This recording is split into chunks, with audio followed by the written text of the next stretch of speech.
Thank you, Madam President.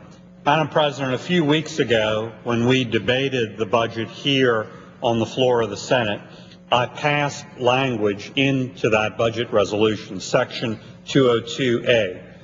This motion to instruct conferees is very simple. It says fight to keep that language in the final budget resolution. What does that language do?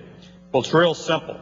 It says that this budget legislation, quote, would not increase the cost of producing energy from domestic sources, including oil and gas from the outer continental shelf or other areas, would not increase the cost of energy for American families, would not increase the cost of energy for domestic manufacturers, farmers, fishermen, or other domestic industries, and would not enhance foreign competitiveness against U.S. businesses, close quote.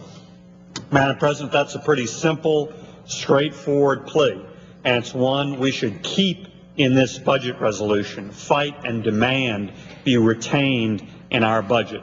And that's why, Madam President, I ask all of my colleagues to join me in supporting this motion to instruct.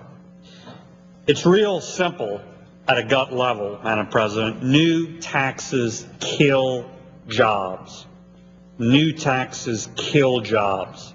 And according to a preliminary estimate based on Center for American Progress data, 271,000 oil and gas jobs would be destroyed annually by the administration's proposed new taxes and fees on energy. Now, that would be a bad idea, in my opinion, at any time. But now, as we're in the midst of a horrible recession that's still getting worse, it's a horrendous idea. Now is not the time to impose these new taxes on the economy, including the oil and gas industry. New taxes would hurt workers by extending the recession, by depressing job creation, just as hopefully an economic recovery in the next several months starts to gain a foothold. Madam President, the oil and gas industry is significant to our economy and employs more than 6 million fellow Americans. Attacking that industry in the midst of a horrible recession is attacking those 6 million of our fellow citizens. Right now they feed their families, put a roof over their kids' heads because of good, solid jobs in the energy sector, producing good, affordable energy for Americans. These proposed taxes would kill that, would kill those jobs in the midst of a horrible recession.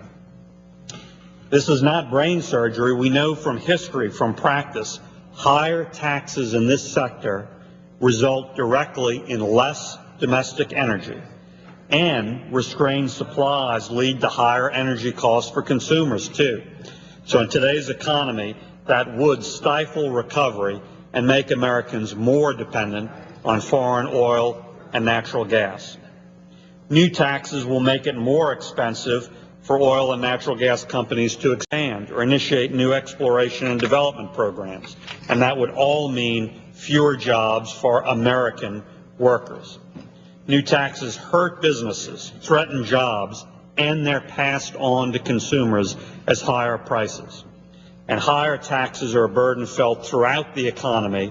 They discourage business expansion, investment, and job creation. And so, Madam President, again, this is a very simple, basic, but important notion. This is no time to increase taxes on domestic energy production. This is no time to stifle what will hopefully soon become the beginnings of a recovery. And in terms of our energy picture, this is no time to lessen domestic production when we should be moving in the opposite direction, increasing domestic production and independence from foreign sources.